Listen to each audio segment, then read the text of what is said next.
La première question que la plupart des personnes ont envie de poser lorsqu'ils voient des armoiries ou lorsqu'ils entendent un héraldiste prononcer un blasonnement, c'est souvent Qu'est-ce que ça veut dire que ceci? ou plutôt qu'est-ce que cela signifie? Quel est le sens caché de ces armes? Si vous vous posez vous aussi cette question, je vous invite à prendre avec moi une bouffée d'héraldique. Et c'est un fait de société d'une ampleur considérable que l'apparition des armoiries. Parlant blason, Lambel, Bastogne, ce sont les cadets de Gascogne, de Carbon, de Castel-Jaloux. Et bah celui-là, avec les deux vipères rouges. Ah, celui-là, c'est plus qu'un clan, c'est la Carmélide. La Carmélide? Bonjour à vous, chers auditeurs et auditrices, et bienvenue dans ce nouvel épisode du podcast Une bouffée d'héraldique. Il s'agit du 5e épisode d'une série introductive sur l'héraldique, et de ce fait, si vous êtes déjà connaisseur ou connaisseuse de ce sujet, je vous invite de nouveau à vous tourner plutôt vers les épisodes qui suivront, entre anecdotes héraldiques, armoiries légendaires et blasons de fantasy. La bibliographie, un peu plus fournie que d'habitude, qui a été utilisée pour écrire cet épisode, est à votre disposition dans la description de celui-ci, ainsi que dans les publications sur Facebook et Instagram qui lui sont associées. Vous y retrouverez aussi les illustrations des armoiries que nous étudierons dans cet épisode. Ces bases étant posées, commençons de suite à répondre à votre question: que signifient des armoiries? Autant vous le dire tout de suite, et comme souvent dans la recherche, nous sommes chercheurs, pas trouveurs, que diable, cette question ne trouve pas toujours de réponse. Et ce pour plusieurs raisons. Tout d'abord, un porteur d'armoiries n'est pas toujours leur créateur. Il peut en avoir hérité, les avoir achetés, se les être fait suggérer. Le sens d'armoirie n'est donc pas toujours connu de leur porteur même, ce qui complique la tâche de l'héraldiste. En outre, des explications postérieures peuvent être inventées de toutes pièces, bien après la création des armoiries, et camouflent alors leur sens premier. Nous en verrons un exemple avec les armoiries de la famille de Montmorency. Enfin, outre la question de la ou des significations d'armoiries, se pose celle de leur compréhension de l'accessibilité de ces sens pour les contemporains. Des armoiries dont le sens est obscur même pour les contemporains auront peu de chances d'être comprises par les héraldistes du XXIe siècle. Toutefois, certaines significations peuvent être devinées ou connues par des sources contemporaines. Michel Pastoureau les a classifiées en 4 grandes catégories de sens.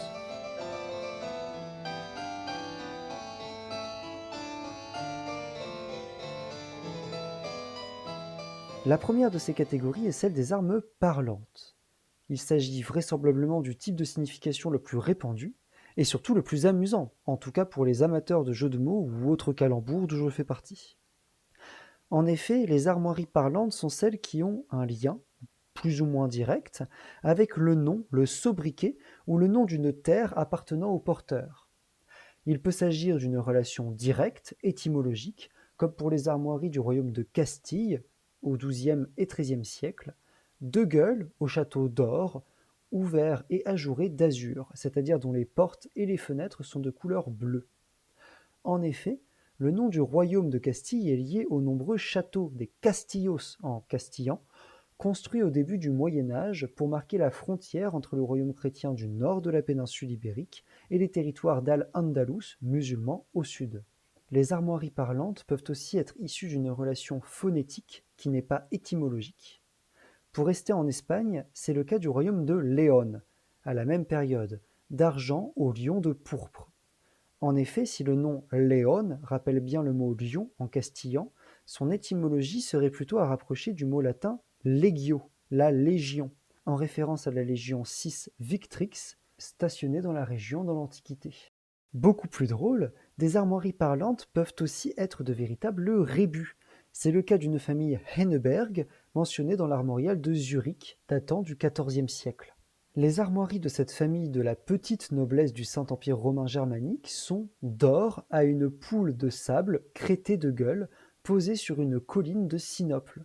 Or, en allemand, Henne signifie poule et Berg signifie colline. Et oui, encore une poule.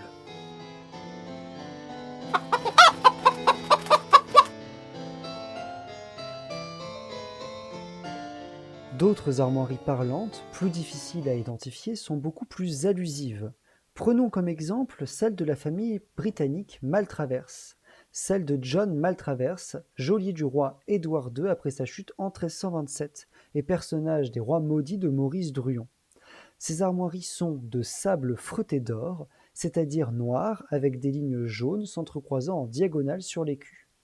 Ainsi, ces armoiries évoqueraient quelque chose que l'on a du mal à traverser, comme une barrière, d'où le lien avec Maltravers. Enfin, les armes parlantes sont parfois construites à partir de termes anciens ou dialectaux.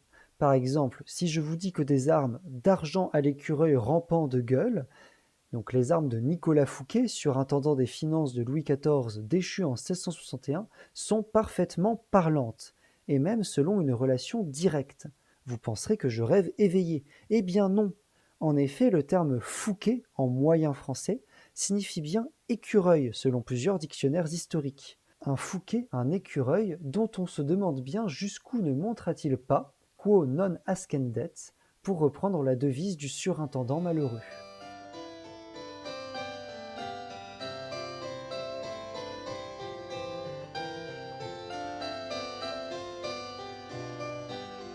Une autre catégorie d'armoiries sont les armoiries allusives, qui font référence à un fait ou à un état passé.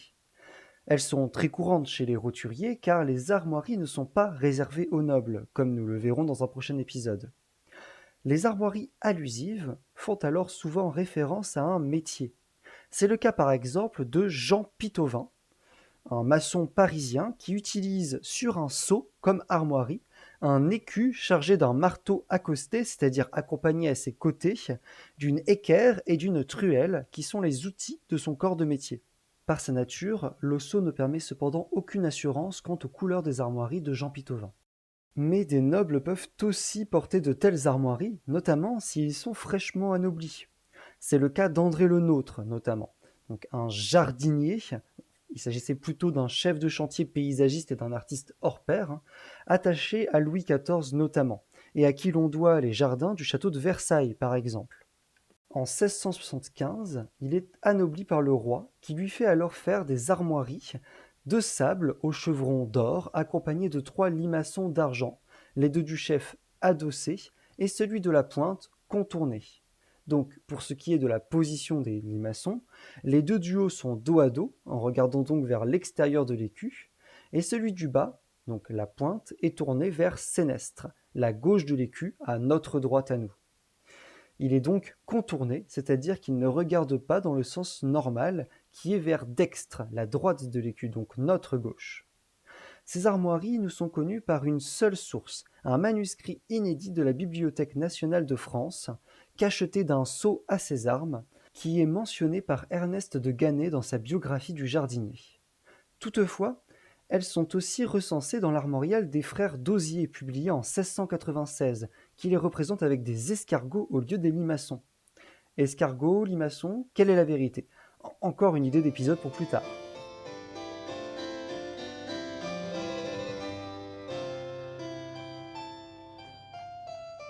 Mais revenons à nos moutons, ou plutôt à nos blasons. Il existe aussi un grand nombre d'armoiries qui obtiennent au fil du temps une signification allusive qu'elles ne possédaient pas auparavant, souvent afin de glorifier les ancêtres de la famille. Le cas le plus connu est sans nul doute celui de la famille de Montmorency.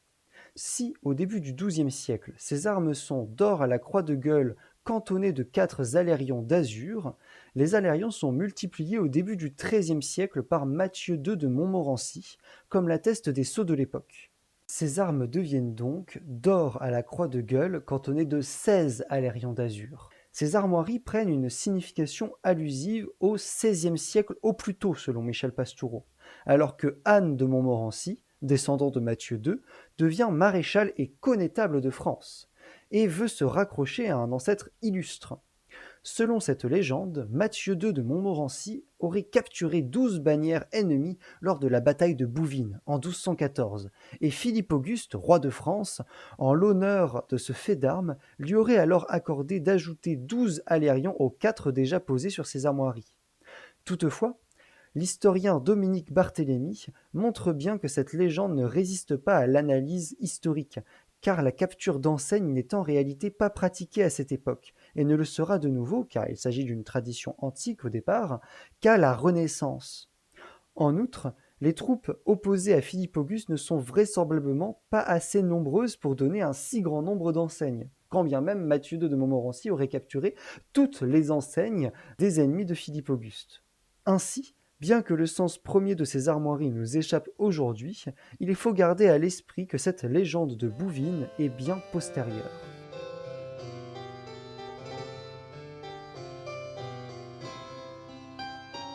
La troisième catégorie de signification des armoiries est celle des armoiries politiques, qui soulignent le lien entre leurs possesseurs et un groupe, un ordre religieux, une faction politique, une clientèle féodale.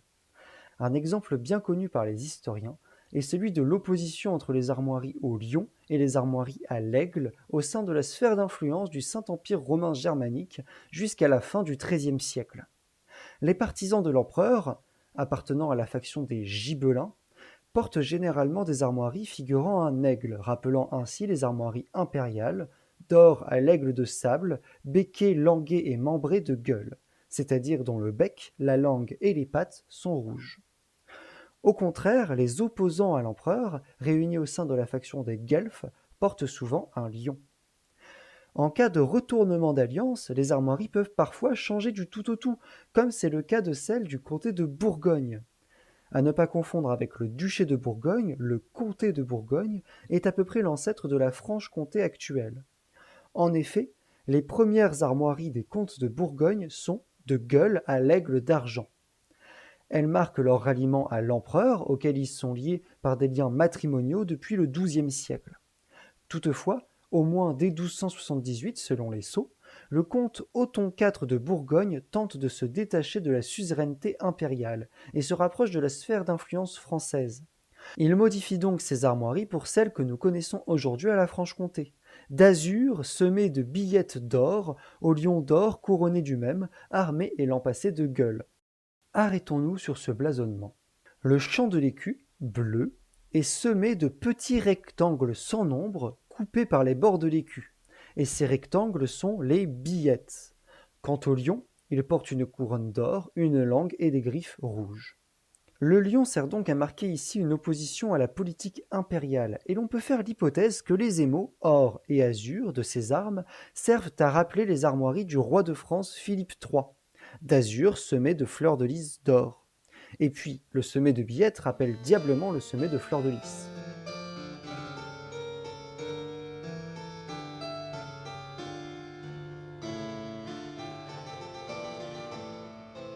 Enfin, la dernière catégorie d'armoiries est celle des armoiries symboliques. Celle-ci évoque une idée appartenant au monde non sensible, comme une qualité ou une vertu. La plupart de ces contenus symboliques sont à l'origine portés par les animaux représentés sur l'écu, et je vous renvoie à ce titre aux travaux nombreux de Michel Pastoureau. Attention toutefois à ne pas voir des symboles partout.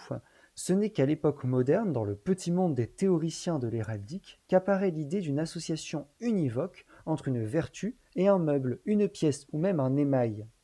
Gardons à l'esprit que, loin d'un symbolisme foisonnant et hermétique, la plupart des choix en matière d'armoirie sont affaires de goût. C'est d'ailleurs ce qui explique l'existence de véritables modes héraldiques, comme celle des armoiries au lion. En effet, au Moyen-Âge, 15% des armoiries européennes portent un lion, et cette proportion s'élève au-dessus de 35% dans certaines régions.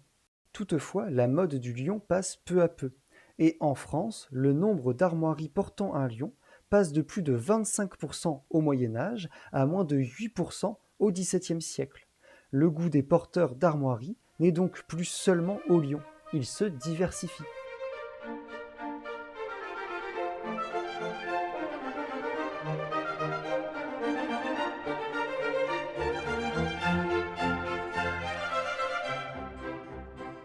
Ainsi donc, les armoiries ont parfois une signification précise dès l'origine, mais cette signification peut aussi être créée de toutes pièces plusieurs siècles plus tard.